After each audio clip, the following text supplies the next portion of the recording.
Chapter 4. It Could Happen. One night, the world turned violet. Just about everything turned violet, from the sky and ocean and mountains to the trees and animals and people, and from the tallest skyscrapers to the tiniest ant. People sat around looking at one another, wondering if they were dreaming. But nobody woke up and things stayed violet, all except for a single blue jay who hadn't changed color and stayed the brightest blue. Being the only thing in the world that wasn't violet, he was caught and put in a cage.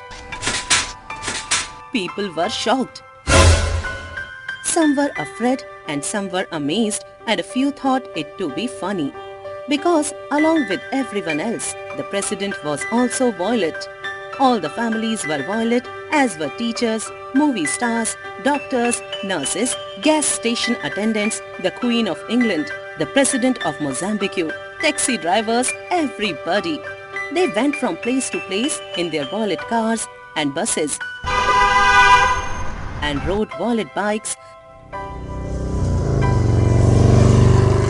and sat on violet furniture and ate violet food. Even Hershey's candy bar had turned all violet, as had Skittles.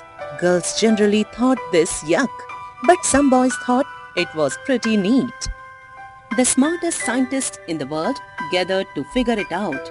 Was something wrong with people's eyes, or was it a trick of nature? They did studies and tests and analyzed and evaluated and debated. They wrote articles but couldn't explain it. And no longer could people say that felt blue or were green with envy or had a green thumb. So what they said and how they said it began to change. Some people said that violet was now and most important color because it was everywhere. Others said that violet had no importance at all because there was too much of it. They discussed and argued. The color of the blue jay became a big issue because he had such a little bit of blue and world had such a whole lot of violet. People argued about the importance of that.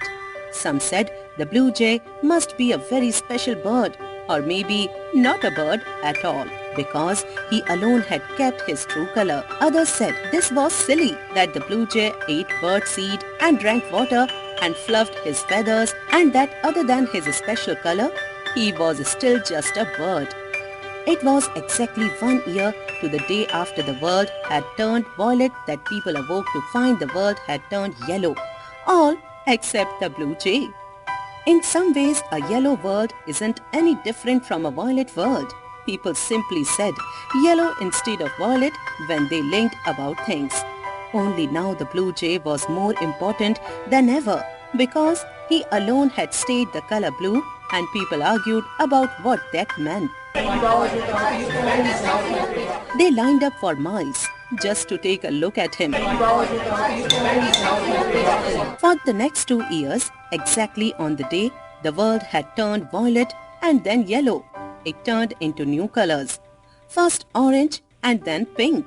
Still the blue jay stayed blue, causing even greater disagreement, until in the 5th year the whole world turned blue.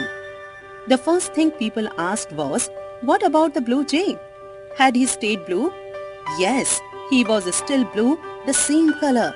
No longer were there two colors in the world, but just one, the blue. And because the blue jay was of the color like everybody and everything else, the people began to lose interest in the blue jay.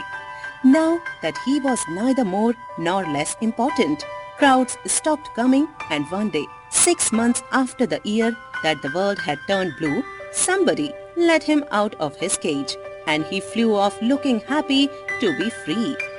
The very next morning, the world regained its rainbow of colors as if nothing had ever happened.